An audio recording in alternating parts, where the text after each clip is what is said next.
All right. Welcome, everybody. Happy Friday. Thank you for being with us for today's conversation. It is First Fridays powered by Cureleaf, and we are so happy to have you here with us today. I really want to make sure to be mindful of time. This is a quick 1 hour chat, and we have two amazing individuals here with us who are able and will share their perspectives and their stories as it relates to cannabis. So, definitely welcome, welcome, welcome. My name is Simona Ray. That's what I go by. I'm with Marijuana Matters, and I serve as the Director of Community Engagement and basically Chief Cultural Officer.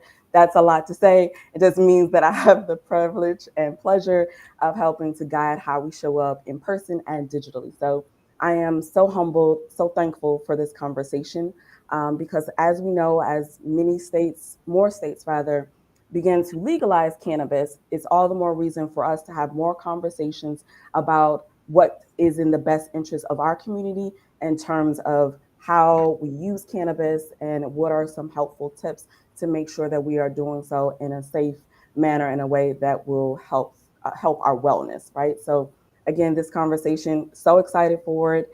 I really am looking forward to this just as much as you, I'm sure. But definitely want to pass it over to our speakers to now self introduce and share more about who they are and how they show up in the cannabis space. And anybody can take it over, Dr. Duclaw or Jewel, the mic is yours. Jewel, go ahead. Thank you, Doc. My name is Jules Singletary. I'm the founding owner of Gratitude Grill LLC, and we're a well-being based business that helps people alleviate stress through the lens of trauma-informed yoga, somatic meditation, and therapeutic art. A huge reason why I started my business is that I've been living with lupus and rheumatoid arthritis for nearly 30 years. I wanted to share with people some of the tools that have been transformative on my own holistic healing journey. And in that is mindful movement, meditation, herbal remedies. So I've been a cannabis consumer and advocate for 20 years now. Awesome. Thank you so much, Jewel. Dr. Duclaw. Yeah. Good afternoon, everyone. My name is Dr. Jukla Shah. I'm a pharmacist from Brooklyn, New York, and I run a dispensary in Queens, New York. So I'm a pharmacist for Cureleaf in New York City. Have always had an interest in more holistic integrated medicine, naturopathic medicine. So the opportunity to work in the cannabis space was very appealing to me, and I've been a pharmacist working in cannabis for a little bit over 3 years now. It's nice to meet everyone. Or hello. Whew. Hello. Oh my goodness. So again, excited for this conversation because you both have such, unique positions in the world, right? When it comes to how you show up in the community. So excited for this. When it comes to the conversation flow, I do want to quickly share that, we want to also, again, if you have questions, drop them in the chat. This is meant to be a fluid dialogue. And even if you're watching this on the replay, if you have questions, we will make sure to monitor them and respond to you, right? Part of how Marijuana Matters wants to show up and how we do show up. And I was remiss to say this a bit earlier, but we are a social enterprise that really focuses and prides ourselves basically being a hub, right? A hub for all the stakeholders, be it consumers, industry, or government to say, okay, if you're going to legalize cannabis, right, just make sure that social equity is at the center of that. So um, it's again, it really feels amazing to be here, have this conversation about what then are the therapeutic benefits of cannabis for individuals who might have a physical or mental ailment. So yeah, let's jump in, y'all. First question, and with both questions, whether it be, any you can chime in. But I want to know from a plant science side of things, what are some things we can start to educate folks around just to make sure that if you are new to cannabis or even if you need a refresher, what are some of those things that we should know? I heard there's a term called the cannabinoid system. Does anybody want to jump in to share with folks, what is this endocannabinoid system and, what's its relationship to cannabis? I'll take that question. So, the endocannabinoid system is a naturally occurring system within the body that helps us maintain balance, or what we like to call in healthcare homeostasis, right? So, when your body's at homeostasis, it's at its most prime state. And there are different disease states or stress or different variables that can affect or push you out of homeostasis. And typically, the way your endocannabinoid system would work is that it would recognize, one of your other systems being out of whack or not functioning effectively, or you not being in homeostasis, and it'll activate and send signals with chemicals that we all produce naturally called cannabinoids. Those cannabinoids are essentially a chemical message, right? And that message is received by cannabinoid receptors that we can find all throughout our bodies. And when the receptor receives that message, it interprets it and then tells the nervous system to send a signal to turn off or turn on whatever function needs to be adjusted. All right, so it's a self-regulating system that we all have, and we produce our own cannabinoids naturally. And because this system exists, we're able to interact with other plants and substances that have cannabinoids or produce cannabinoids as well, like the cannabis plant. But the cannabis plant is not the only plant that produces cannabinoids or produces chemicals that work within our cannabinoid system, but it's definitely the vehicle that we've had to learn about it and discover the endocannabinoid system as a whole. So, yeah. I know that was a lot, but it's so important to again share that science piece of it, right? And again, I really want this is a conversation. So even from your perspective, especially as a consumer, I'm looking at you, Jewel. I don't, in this virtual world, I don't know if it's clear or apparent, where the eye gaze is, but when you first learned about the endocannabinoid system, like what were your were you surprised? Were you at all like what was the reaction to some of the plant science that you were able to digest as a consumer?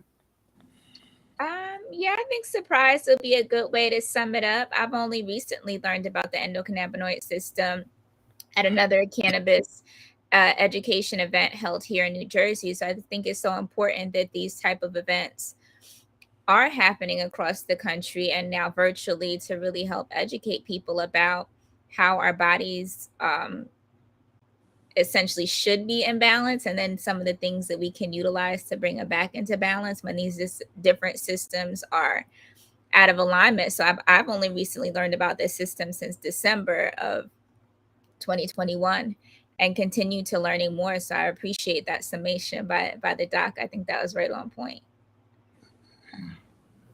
Oh So, yeah. yeah. and and the endocannabinoid system was discovered in the early 90s, right? So I didn't learn about it in pharmacy school. It's just once I got into the cannabis space, I was able to do some more research. Especially in New York, you're required to do a continuing education course in order to practice within the cannabis space. So all of the physicians and prescribers have to do like a short clinical course, and then all the pharmacists who handle all the dispensing and patient education, we also have to do an additional course. But then there's definitely a lot more research that you have to do. From my understanding, the only people with a science background that really learn about this endocannabinoid system are folks who are getting like a PhD in like neurology or neuroscience. But you're typically not going to see this being taught in like your med school, nursing school, pharmacy school, or like a health professional program just yet. You're starting to see those programs pop up now. Like University of Maryland has a medical Okay. cannabis master's program, but it's not surprising that many people are just now learning about the system. But it's also what's amazing about being a healthcare professional in this space is to be able to provide this info and education, and it helps to change people's perspective of the plant as well. Oh yeah, and it's so necessary. So it's uh, it's so necessary for this level of education. And I'm sure that throughout this conversation, again, if you have questions, I'm looking at individuals kind of logging into the stream. So if you have questions, don't be shy. Feel free to ask any questions that you might have. This is meant to again be a dialogue, so I wanted to make that quick plug. Um, I also want to jump into a question just around if you can add some more color to around when folks hear the word cannabis, what exactly does that mean? What are the different products, or even what are the different delivery methods that folks should be aware of? Well, that's another good question. Sometimes you talk to patients and be like, "Oh, so I don't want hemp. I just want cannabis, right?" Or, "Right, I don't want the stuff with CBD in it. I just want medication with THC in it as well." It's something. There's a little bit of misinformation there. So, cannabis sativa is essentially the scientific name for the plant. So, whether it's hemp that produces high amounts of CBD and very little to no THC, or whether it's the typical what we know what most people call marijuana, but what it should be called, right, cannabis, that produces more of the more medicinal chemicals outside of just CBD. Those are like the major differences, right? So the cannabis plant produces over 150 different types of cannabinoids. And those cannabinoids are structurally similar to the ones that we produce naturally. So that's why we can use them within our natural endocannabinoid system. But that's the main piece of it. When you think cannabis, and you're trying to differentiate it from hemp, hemp is the same cannabis plant, but by the way that it's grown and the environment that it's in, it just produces mostly CBD and less than 0.03% THC, and that's what allows it to be legally grown with the farm bill that was passed, right? And then that overall cannabis plant produces more THC, and they both produce other minor, what we would call minor cannabinoids as well. And so again, I know we're kind of heavy on the side of like structurally what is cannabis, or scientifically what is cannabis.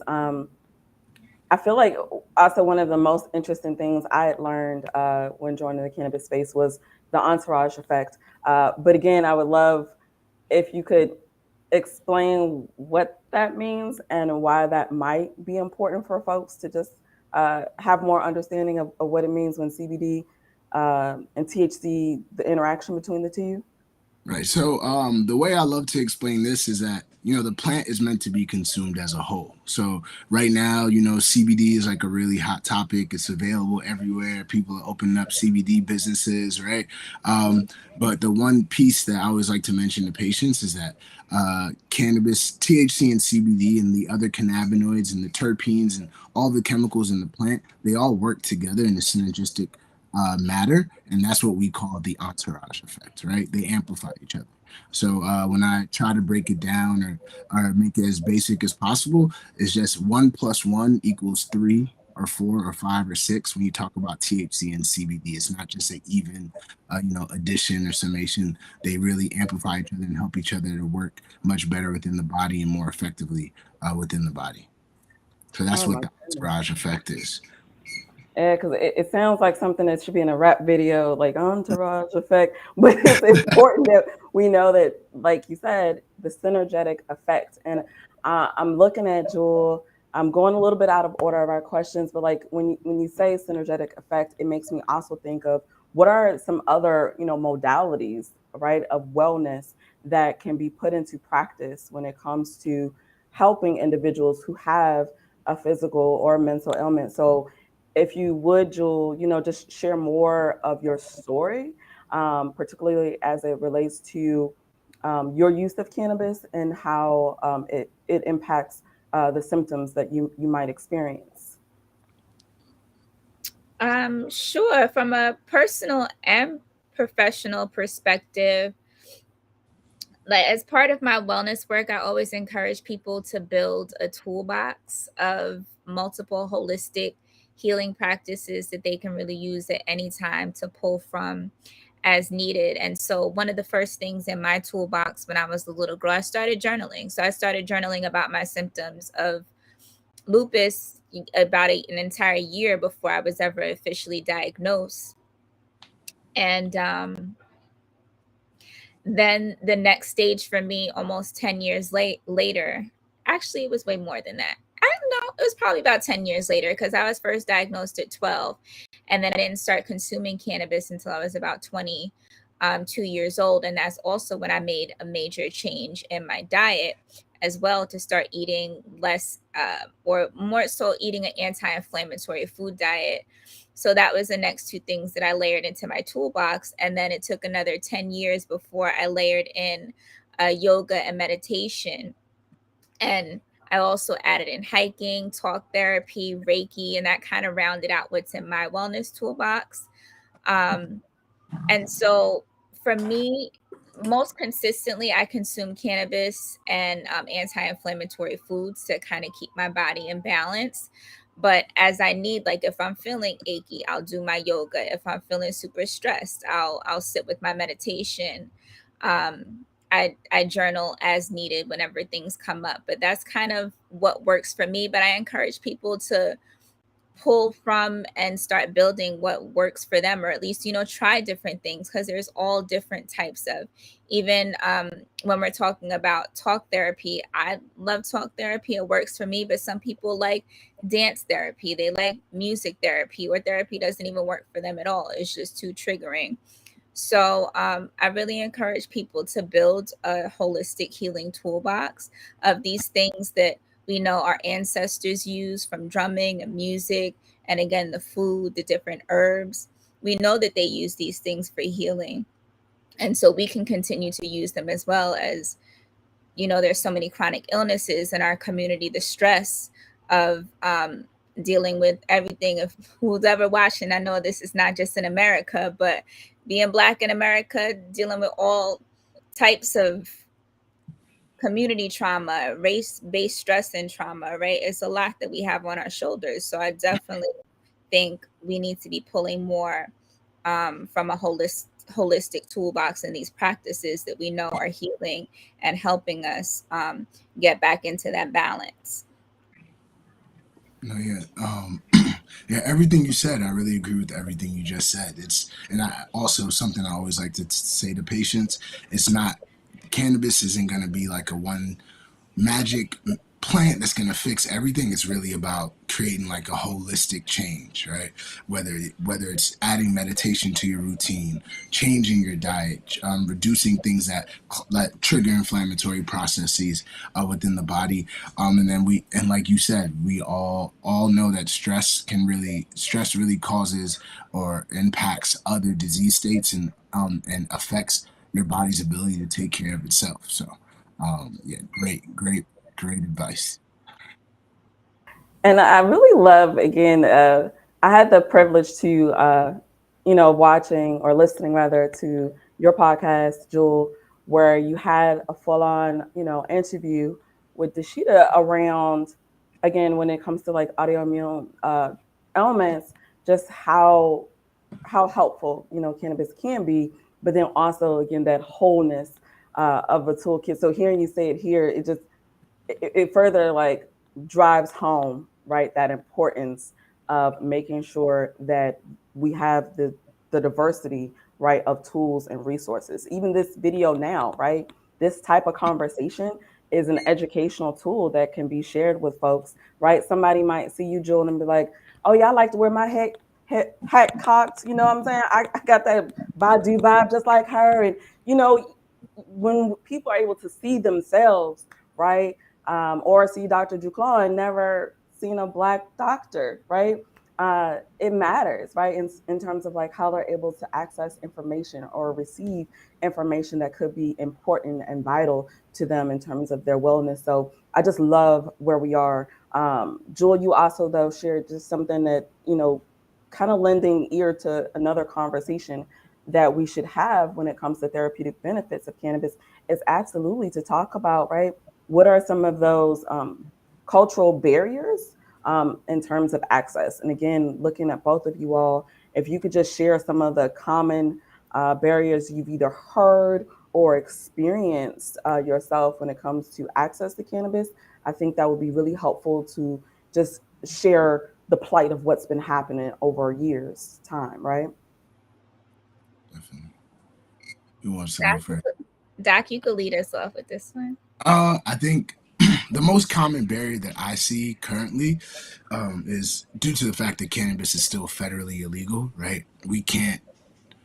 It's it isn't treated like a pharmaceutical medication typically would be, right? Where maybe your insurance company would cover the fee for you or pay some of the fee or half of the fee, or depending on your insurance plan, maybe none of it, right? But it's mostly most dispensaries or all dispensaries are it's a cash business. You have to pay in cash, right? And when we think about uh, the pending economic state that this country is in and post pandemic and certain communities that probably financially have been impacted more than others, it's a little bit more difficult to maintain, access to medications because of the cost and because of the fact that you have to pay for them in cash. It's places like Curaleaf, right? We try to make sure we give as much access to patients as possible. Um, so we'll do discounts consistently throughout the month on various medications so people have the opportunity to get access to them whenever they get a chance. And then we also make sure to provide compassionate care discounts to people that already have like Medicare or Medicaid or veterans, people that already have some type of support outside in the regular healthcare system or our traditional healthcare system. But that's the biggest barrier, I would say. The other thing is also locations of dispensaries. Depending on the market and the municipality, it may be more difficult to where you can find a dispensary or certain neighborhoods where it's just easier to walk to a dispensary. You might have to take a train across town. So those are the two things that come to mind.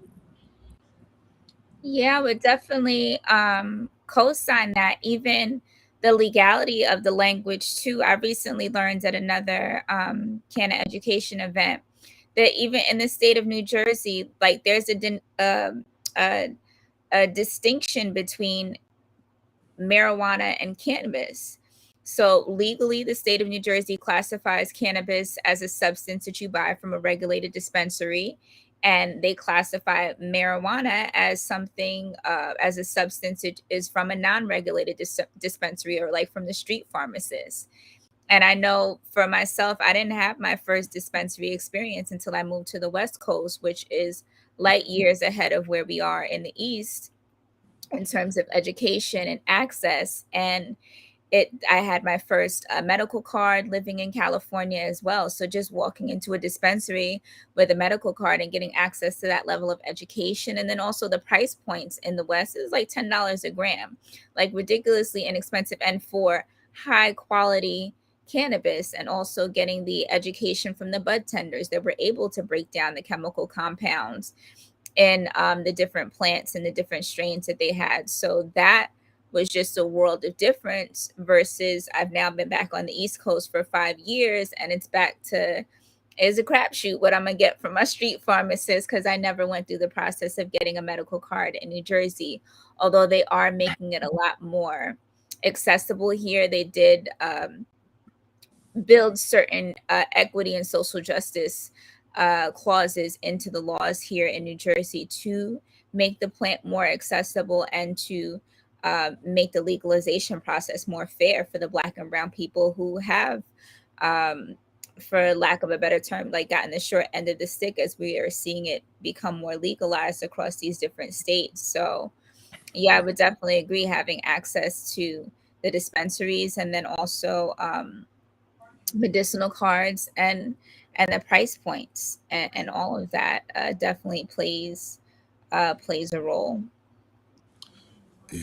And just to add to that, I think I know in New Jersey they just recently went from being only medical to adult use. So there is a little bit more access now without a medical card. And then New York with the recent uh, approval of adult use, though there aren't any adult use dispensaries available just yet, they did expand the qualifying conditions. So before there was only about 23 qualifying conditions in New York that you would allow you to get a medical cannabis card. But now it's really dependent on your relationship with your physician and the conversation that they have. And if your provider or prescriber, so whether it's a physician or a nurse practitioner, somebody who's allowed to certify you for a medical card, if they deem that you feel like it's necessary, then you'll be able to have access. So it's a lot easier to get a medicinal cannabis card in New York than it has ever been before. I mean, and that's exciting. I know, again, we started off talking about, or just now talking about the barriers. When you just shared what you did, Dr. Ducla, I'm curious, is there any piece of like the patient experience that you can share with us, whether it's like what are the most common disabilities in terms of like for treatment, that folks, that you would serve, or even anything that you can share that would be helpful for folks to know when it comes to, again, the possibility of how cannabis could be a treatment for different ailments. Right. So it varies the types of patients that we see. I think the most common symptom that people are looking for potential relief from Mm-hmm. in the cannabis space when they come to a dispensary is pain, and also the ability to utilize something for pain that doesn't have the same negative side effects as medications like opioids or some other pharmaceutical medications that we have seen have made a major impact on America and our society as a whole. Right. PTSD and anxiety is something I see typically patients asking questions about. And then also those autoimmune issues and chronic inflammatory issues as well. Patients are hoping to see some type of relief from as well. In terms of the patient experience, I could definitely speak to New York and some other states that operate like New York. So, myself being a pharmacist at a dispensary is it sounds like a random thing because essentially across the country it is right. There are only 4 or 5 states that require pharmacists to be in their dispensaries. It's like Ohio, Pennsylvania, New York, and Connecticut are the ones that come to mind directly, right? So when a patient comes to a dispensary in New York, you're able to make an appointment if you would like in advance, or just come to the counter and ask to speak to the pharmacist, where we could sit down with you for about 20 to 30 minutes, understand everything that you're dealing with, all the symptoms that you potentially want to find some short-term relief from, and then be able to break down all of the science and how things work, and um, what you may see, what you may not see, and be a guide in that process. Right? It's Mm-hmm. the use of cannabis as a medicine is definitely a process for everyone. One, you want the golden rules to start low and go slow, and figure out the right dose that will give you the positive effect that you're looking for. And then the other thing is just to understand that there will be some trial and error. And I think that that's one thing that is also a part of my interaction with patients is just giving them that, giving level setting that expectation for them as well. Like, all right, you may see a difference here, you may see a change in a couple of weeks, you may see a change immediately. Everybody's body is different, so the way they react to cannabinoids and cannabis is going to be different. And some dosage forms or routes of administration may be better for others. So and a lot of people do come into the dispensary thinking that cannabis is only smoked, right? And that's what they're used to. That's what they've seen. So that's also a fun part of my job, just breaking down the different dosage forms between inhalation, sublingual administration, topical administration, and those And oral those seem products. like big words, Doc. So you may want to break Oh break those yeah, down a little bit. for sure, for sure.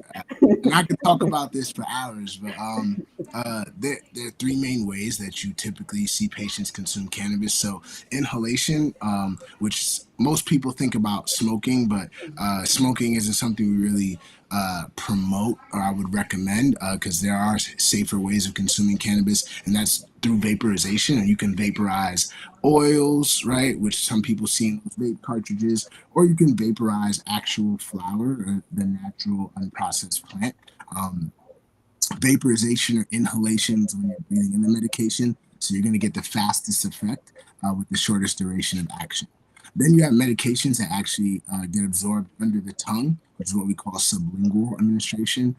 Or there are people or companies that have created products that get absorbed in that cheek pocket. So that's what we call buccal administration in pharmacy. And the onset of those medications a little bit longer than inhalation. Inhalation, you start to feel something in 60 to 90 seconds, whereas sublingual or buccal, so under the tongue or in the cheek, you'll start to feel that in 15 to 30 minutes, and then to last a little bit longer in the body, right? About 4 to 6 hours. And then you have medications that you ingest or consume, right? So when you're thinking about it from an adult use standpoint, the edibles, the gummies, the popcorn, the cupcakes, but from a medical standpoint, we have chewable tablets, right? We have regular capsules, and those products. They take the longest to take effect, about an hour to 2 hours for folks, depending on what you ate and your digestive system, your metabolism. But then they also have the longest duration of action, and they last the longest in the body, which is about 6 to 8 hours, 8 to 10 hours, depending on the person. Um, and then we do have like unique product formulations that you may find at your Curaleaf that can be ingested, but because of the way that we've developed the products, they get absorbed much quicker, so you feel the effects quickly, and it's the same timing as inhalation, but it's a different option for people that may not want to inhale their Mm, medication. Right, so those are the different options that patients have. And when you come to the dispensary, you'll find like a very educated staff. You'll find the pharmacists that are able to break down those options to you, and give you the differences so that you can get the right strategy for your symptoms, your disease state, and to help you figure out how you want to go about your day to day. Because it does become a lifestyle of sorts, right? mm. So just like when you wake up every morning and you meditate or you journal, right? I know Jewel's going to break down those lifestyle changes, but it is something that you want to incorporate into your lifestyle. You're going to figure out the strategy that works for you. Absolutely. And you were spot on to just the train of thought of like, Joel, if you can share, in terms of the lifestyle change with incorporating cannabis and even again your different modalities, like when did that first happen, or how also too has it changed? Just to give folks again a POV from your perspective as someone who is dealing with chronic pain.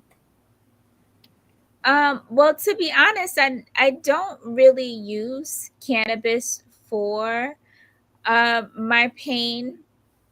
Um, from my understanding, it's more of the CBD compound that helps with the pain. And in my history of usage, I've always, when I've had access to it, so I haven't had always access to this level of the chemical breakdown of the plants that I'm consuming. So mostly on the West Coast, when I was looking on the dispensary list, I'm like, well, I want the highest THC, because I know that that's going to help me with my insomnia and the anxiety that I have. That's The anxiety is separate from my autoimmune illness, but it exasperates the different symptoms that I have Mm, and the different inflammatory responses. And then insomnia is closely related to lupus. Extreme fatigue is one of the symptoms. And it's like sometimes when I'm so tired, I can go to sleep and just pass out for hours, 24 hours or more at a time. And other times it takes a longer time for that sleep onset to kick in. And that's when I would utilize more of an indica type of cannabis to help calm me down and go to sleep. So it definitely, my consumption varies based on what I have access to.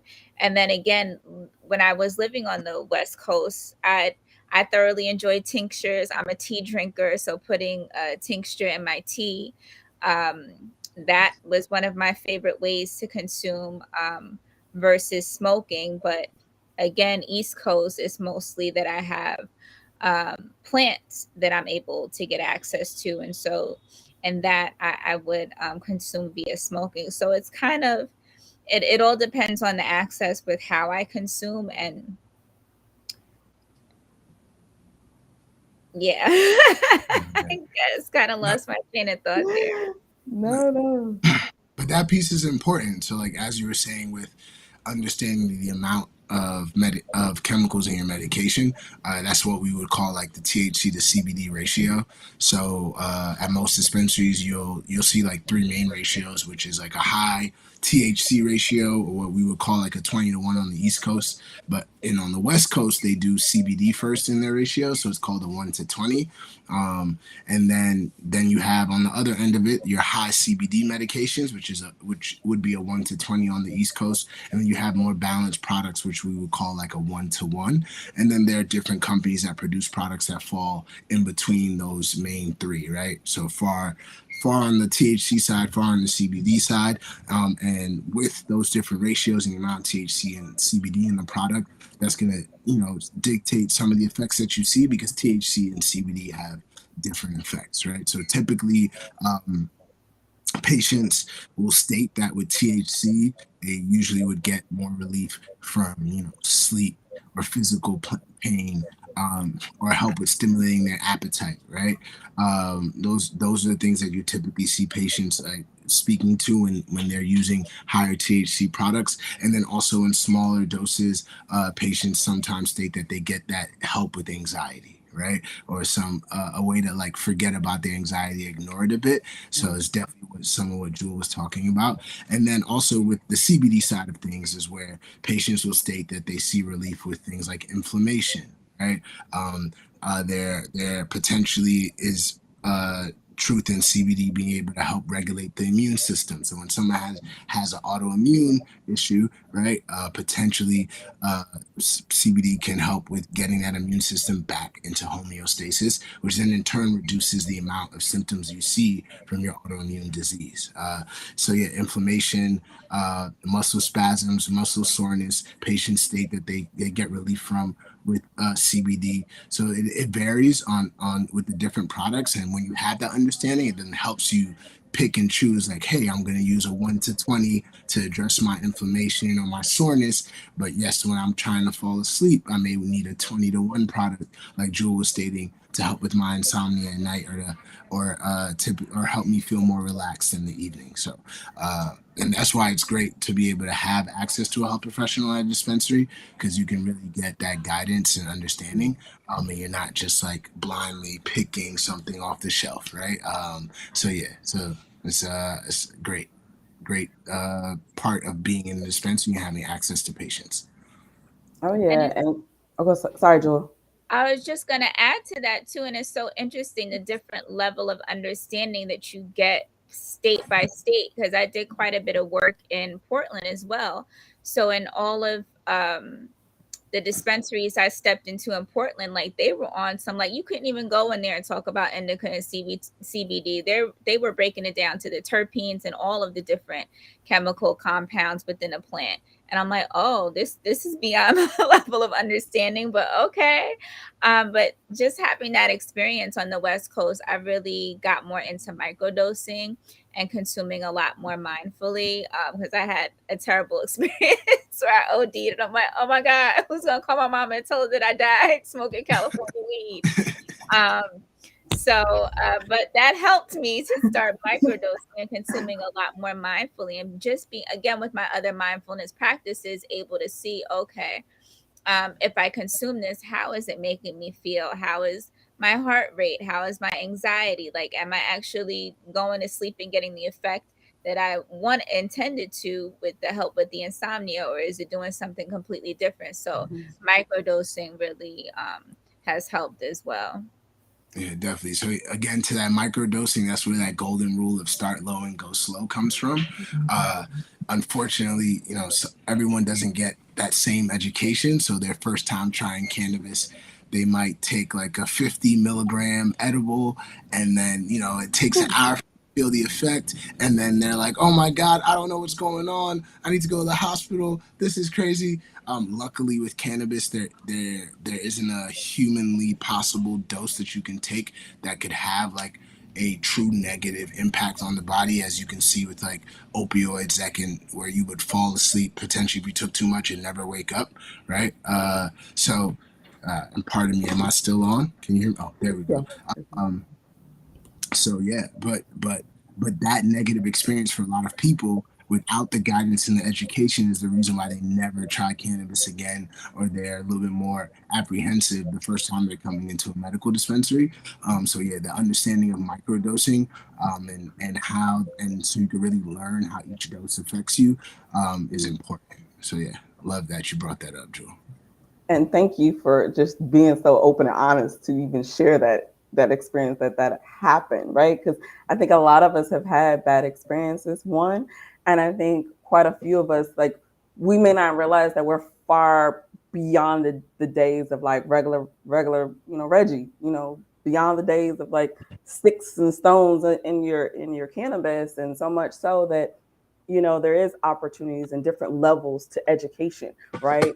I know from our standpoint, with M2, we have like a green light blog where we're able to kind of break down, some of these ways folks can just learn not just about the plant, but then kind of like we were talking about a little bit earlier, we were going in that direction, is that as Black people, especially, or Black and Brown, or those who've been a part of marginalized communities, those who've been impacted by the war on drugs, there's such a sometimes a disdain and such a heavy stigmatization that's, back in the 90s, like they still have that mindset, right, of the 90s in terms of, you know, it's bad, or it caused trauma rather in my family and in my community. So I don't want to necessarily go to cannabis, or I don't want to say go to cannabis, or utilize or even learn about it, because again, this is the thing that locked up my brother. This is the thing that, took mama away from her 5 kids. It's done so much damage. So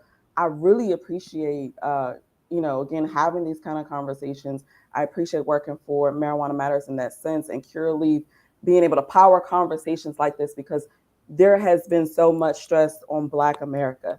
And I definitely want to ask, before we go to commercial, if you could just share more, um, if you've ever like thought that that might be part of the reason too why those who've been in marginalized situations or communities don't access the benefits from cannabis, is because again they have this poor or negative stigma about cannabis that's, it predates probably all of us in terms of our age. No, definitely. You use a lot of terms that I tend to say when I'm speaking about this, right?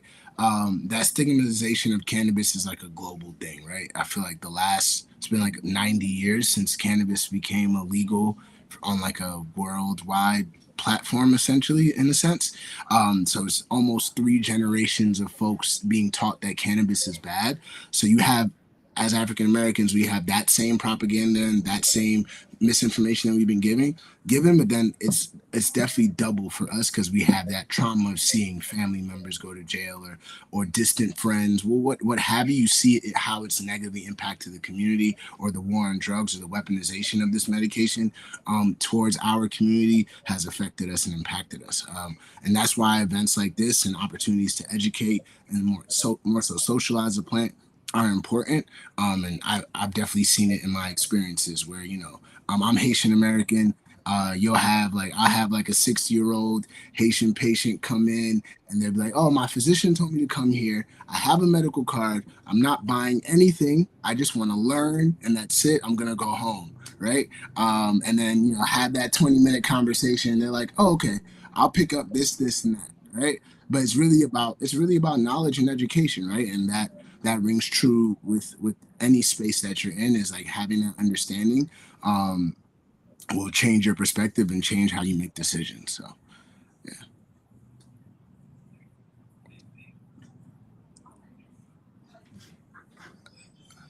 Unless my mic was muted. I was just gonna say, feel free at this time, Joel, if you wanna jump on that question, or we can go straight to commercial and then come back. Totally, y'all tell me how you prefer to flow. Um, yeah, I mean, again, just similarly to co-sign and what the doc said, like I grew up in New York during the 80s and 90s. I'm a hip hop head.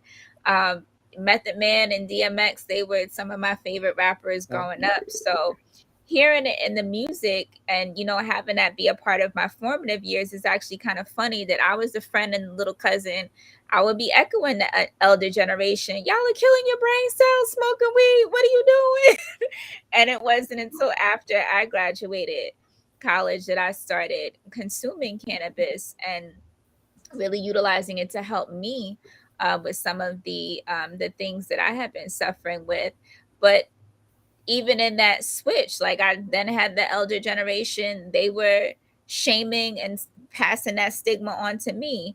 And they still have that mindset, it's a gateway drug, but we now know that's not true. um and so it does it again. It takes the education, it takes events like this, it takes more medical providers. My mom is a psychiatric nurse practitioner, and she didn't start to come around and shift until her own medical provider became uh, certified, or I'm not sure what the language is, but she got her license to issue cannabis and CBD products to her patients and started educating my mom. So her having someone from the medical community kind of break it down for her kind of shifted her perspective. Like I could talk to her out blue in the face, but she still wouldn't want to hear that until it came from one of her peers. And so it does take a lot of education. And I see, people of our generation, like we are causing that shift. And it's a beautiful thing to see that we can now have more access to, again, these medicinal healing tools, which it Mhm. truly is. and and just one thing I wanted to add on, it's not only about, it doesn't only affect how people access cannabis as a medicine, but just the whole ecosystem as a whole. Like I know super smart accountants and marketers and business people who like don't want to get into the cannabis industry or have no intention to, right, because of that stigma or moving in that space. And I think also as African Americans, this is an opportunity to build wealth. This is an opportunity to get into business, to be in a new space that we can all grow in. It's the very beginning, right? You think about whether you look at it from a medical standpoint or an adult use standpoint, this is still the beginning of a very new industry, or its industrial potential of cannabis. And a lot of people can be getting on the ground floor and they don't want to do that. Or, even as a pharmacist, I'll be very honest. I've been working at a dispensary in cannabis for 3 years. I probably like just put it on my LinkedIn like a couple of years ago, right? Like halfway through my journey, right? And more so like really talking about it and being open about it. Whereas before, it's like, all right, this is the thing I'm doing. I'm gonna feel it out, but I don't want the rest of my professional friends to know what I'm doing. And then during the pandemic, I was staffing at a hospital, helping out during an emergency, and then being very open about, oh no, like I'm helping during the pandemic because we need health professionals, but this is what I do. This is what I like to like. This is what I'm interested in. This is where I'm making the difference. So, um, it's real. That programming is real. That stigma is real. I think we all deal with it in the space, right? So, Oh yeah, it's scary. It's not always easy, right? You could be the most articulate person, and even like you said, talking about it is it's like, wait, I don't want to. Wait, what did I just like? We're I think we're all wanting to really be in this space in a very intentional way. At least that's been my experience with everyone I meet that moves in the cannabis space. They want to be here because they also realize this is about helping to repair our communities. This is about restoring faith that we can have access to a plant or we can be a part of that industry, right? So it's really humbling. Again, for this combo, I'm going to very quick still play the commercial, give an opportunity for you both to take a quick sip of water, and then we're going to come back and if we can just again leave folks with some future planning thoughts of how they can look at cannabis and in terms of the benefits of cannabis, right? As it relates to, again, providing that relief or providing that optimization of having a quality life, right? So we'll be right back in about 30 seconds. The legal cannabis industry is projected to be worth $84 billion by 2028. But not everyone has equitable access to that wealth. Marijuana Matters is focused on removing barriers to entry. Marijuana Matters is focused on creating an equitable and responsible industry that centers the lived experiences of those disproportionately impacted by marijuana's criminalization. This work happens through three focus pillars: education, advocacy, and entrepreneurship. In partnership with community industry and government, we create solutions to mitigate collateral consequences of the war on drugs. We invite you to join the Marijuana Matters movement.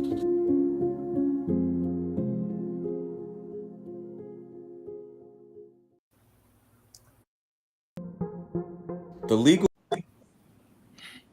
little little button, little sensitive. Okay, so yeah, that was a quick commercial just to share with you, empower you all to join Marijuana Matters, and essentially all that means is just be a part of a community that really cares, is trying to make honest effort, right, in terms of providing educational opportunities, advocacy opportunities, and also entrepreneurship training that can help individuals who are just starting out really get into the industry, but then also figure out where in the industry maybe they want to show up, right? Because there's a lot of opportunity possible, not just in our individual healing, but also when it comes to rectifying issues around racial justice and economic justice. So, again, this conversation, this moment where we are in life, it is important for us to tap in, right? Tap in as much as we can and lean in toward how we can help move our community forward, right? So, again, future planning, y'all.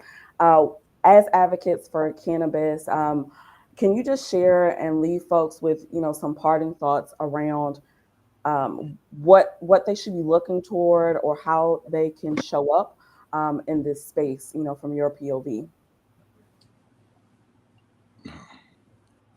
I guess I'll start with one. Just be intentional about learning, learning more about the plant, how it can be utilized in your day to day or one of your loved ones day to day, if that's the case.